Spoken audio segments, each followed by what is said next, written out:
Hey guys, Chris here, and I'm Ukraine Canadian. Today is February 4th, 2024, and let's get to the news happening in Ukraine, shall we? So let's start with a map update because it's been a while since I've done a map update, and we'll talk about the main frontline battles right now and the changes. So of course I'll go to Avdiivka first, and in the last few weeks the Russians have managed to push towards the center of Avdiivka. Now you can see that this is sort of the entrance of Avdiivka, and the Russians managed to take this under control because they were able to infiltrate the sewer lines that are, pretty much going towards Avdiivka, and then come out of the feces and, then take under control these blocks, these settlements that are in the center of Avdiivka. So as I've mentioned, we need to get prepared that it is a very, very, very high there is a high possibility that the Russians might take Avdiivka within a few months, unless something changes and the Ukrainians are able to do a counteroffensive in this direction, which for now I'm not seeing.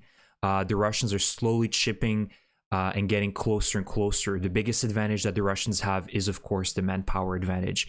The Ukrainian forces, unfortunately, in Avdiivka haven't been rotated in many months, and they are getting tired. And I think this is mainly due to the fact that there hasn't been a mobilization in Ukraine, and there's just absolutely no choice for this year for the Zelensky administration to make a mobilization, to do a new wave of mobilization, which is of course already in the works. I think it's in the planning phase, but it has to happen to really give some breathing room for the Ukrainian forces that are currently holding the line through just sheer courage and bravery. So you can see that there are some gains here. The Russians are also pushing again towards Pervomayske, Opitne. They have gotten a little bit of ground, but it's very slow. And so this is what 5 months of fighting looks like. We're heading to month number 5 of this Russian offensive in Avdiivka. And to be fair with you, this has been catastrophic for the Russians. If they were hoping to capture Avdiivka in a matter of weeks, well, this ended up being in a matter of months, if not even longer. So and again, as I said, the biggest advantage the Russians have is the manpower advantage. And for the Russians, it's absolutely easy to replenish their dead forces, their orcs that are lying in the fields of Avdiivka, and it's pretty much a cemetery of dead Russian soldiers. That's what Avdiivka is. Russian soldiers are walking over their dead comrades, sometimes looting their gear, and they continue on pushing. So that's the unfortunate truth, and the Russians just have the supply line set up to be able to continuously replenish their forces and continue doing different attacks in different front lines in Avdiivka, whether it be in the north, in Stepove, or in the center of Avdiivka, or in Vodyane, Opitne, Pervomayske. The Russians are really pushing in all directions, and that is, of course, exhausting for the Ukrainian defenders. So that's the situation for Avdiivka.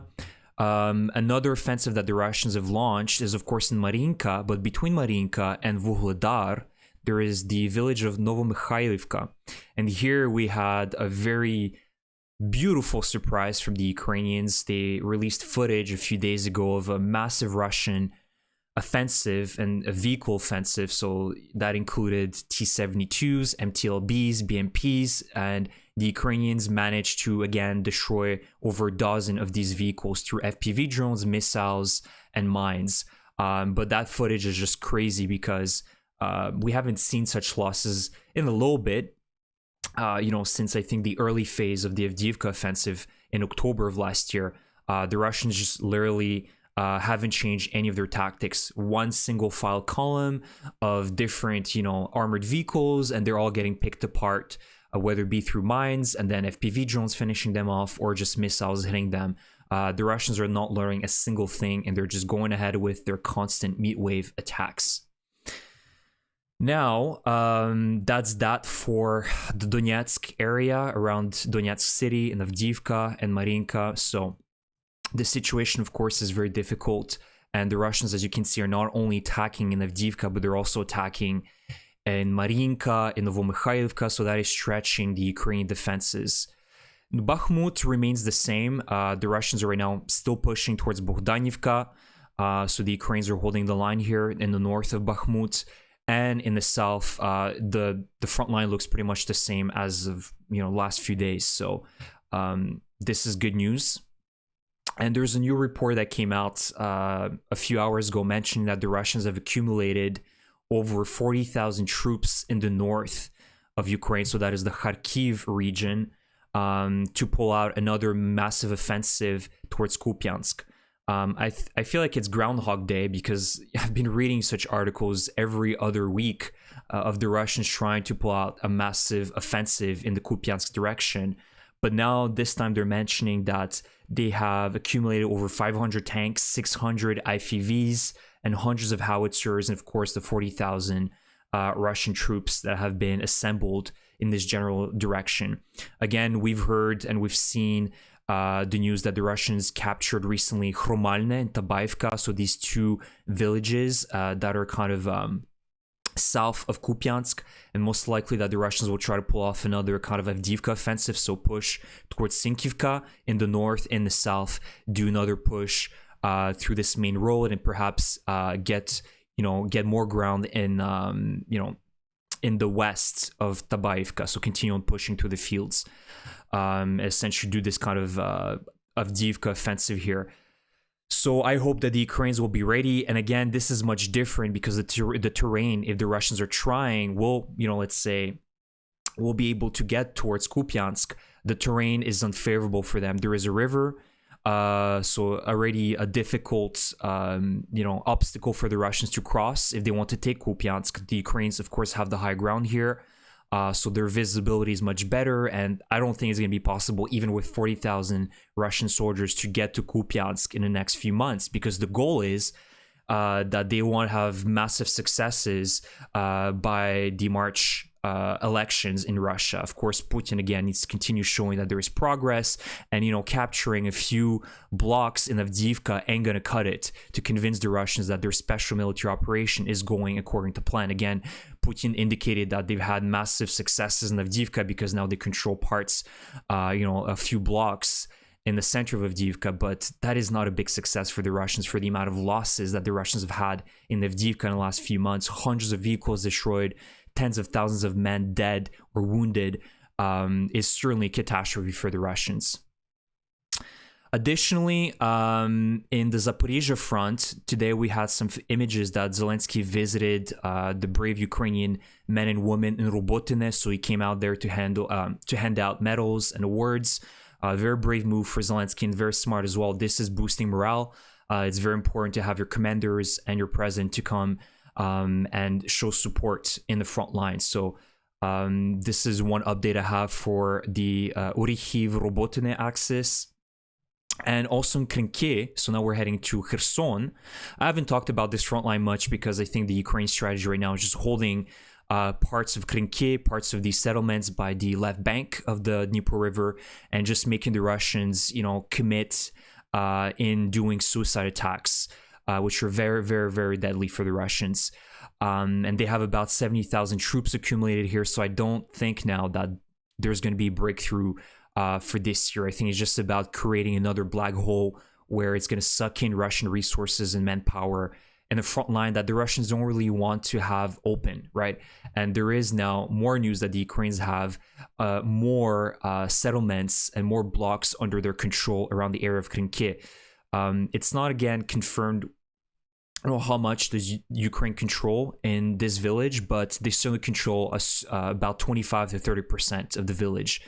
And some pro-Russian Telegram channels now mentioned that the Ukrainians have captured, some blocks here, so kind of west of Krynky village. So they now control parts of this area here. But I think the Ukrainians will be limited by this massive forested area, which is very difficult to fight through. There's probably a lot of Russians located here. As you can see, there is some regiments and some Z Storm units here. So I think it's just about, having a certain position in the left bank and drawing Russian resources into a battle that they don't want to fight right now, because they're definitely more focused right now, not in the south of Ukraine, but in the east, right? For the new commands by Putin that have been given is to liberate, because it's not a real liberation, to destroy Donetsk Oblast, so take all of Donetsk Oblast and Luhansk Oblast by March, right? but these deadlines keep getting pushed around. For the last 2 years, there's always deadlines that the Russians simply cannot meet. So that's the map update for today, guys. I have some more news I want to talk about. Zaluzhnyi came out a few days ago with another article with the CNN for his new strategy for this year, for 2024. So here's a few highlights of what he mentioned, which I agree on all the points, and there's certain points that I've actually been repeating or part of my philosophy in terms of how Ukraine needs to fight the Russians. So one of the things he talks about is that Ukraine needs to adjust to reduction of allied help. That's evident. We've seen that, especially the United States, the GOP right now isn't willing to provide assistance to Ukraine. They're holding Ukraine hostage by not passing this bill that would offer Ukraine $60 billion in military assistance. So Zaluzhnyi talks about that Ukraine needs to get used to the next few years, that there might be a reduction of allied help. And Ukraine, in consequence, needs to adjust by building up its defense industry, making it more efficient, increase output and production, and create more independence, because right now it's heavily monopolized. There's certain industries that are currently still under oligarch control in Ukraine, which is a serious problem. So that needs to be cleaned up. There's still some corruption, and it needs to be less centralized. So he talks about the Ukrainian defense industry increasing output of its own production of howitzers, ammunition, and other important military assets that Ukraine requires right now, including its own ballistic missiles, so it can also start hitting really, Russian targets deep within Russia. That is also very important. I've talked about the Hrom-2 ballistic missile, which should have a range of 700 to 750 kilometer range. That would be massive if Ukraine can start producing these Hrom-2 ballistic missiles and increase its output. So we'll see. He also talks about attacking. This is part of what I've been repeating in the last 2 years, which is part of my philosophy, attacking Russian targets in Russia, whether it be oil terminals or refineries or warehouses, gunpowder factories, railway networks, pipelines. This is what Ukraine needs to focus on. And we've seen that at the start of this year, this is what Ukraine, is currently doing right now on a weekly basis. Now, yesterday, the Lukoil refinery or oil terminal was hit in Volgograd, what used to be Stalingrad back in the days. Oil terminal or a refinery, I think, was attacked here yesterday. Now today in Bryansk, there's more Ukrainian drones flying. So we've seen that at the start of January of this year, the Ukrainians have really increased the amount of attacks they've done. They're doing on key Russian infrastructure, whether it be oil terminals, refineries. Like, this has really hurt the Russian economy, as I've mentioned in my last video. Less, 30% reduction in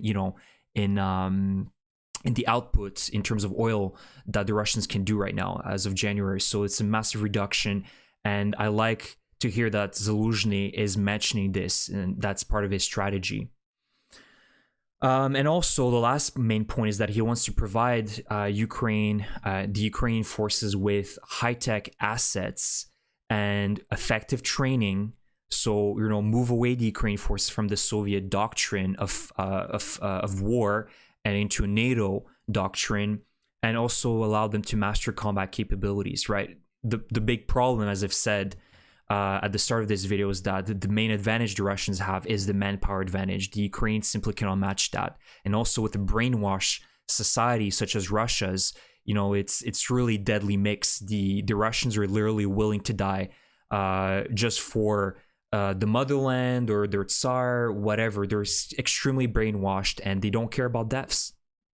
And the Ukrainians don't have, the same type of philosophy. And so what is important here, and what Zaluzhnyi highlights, is that turning the Ukrainian soldier into a soldier that is worth 3 Russian orcs or 4 Russian orcs, right? A soldier that has, a high-tech weaponry, is capable of mastering several different types of weapon systems, is highly independent, and can take commands and, be very aware of his surroundings, right? A very efficient and well-trained soldier is worth much more than a Russian orc that is part of a Z Storm unit, right?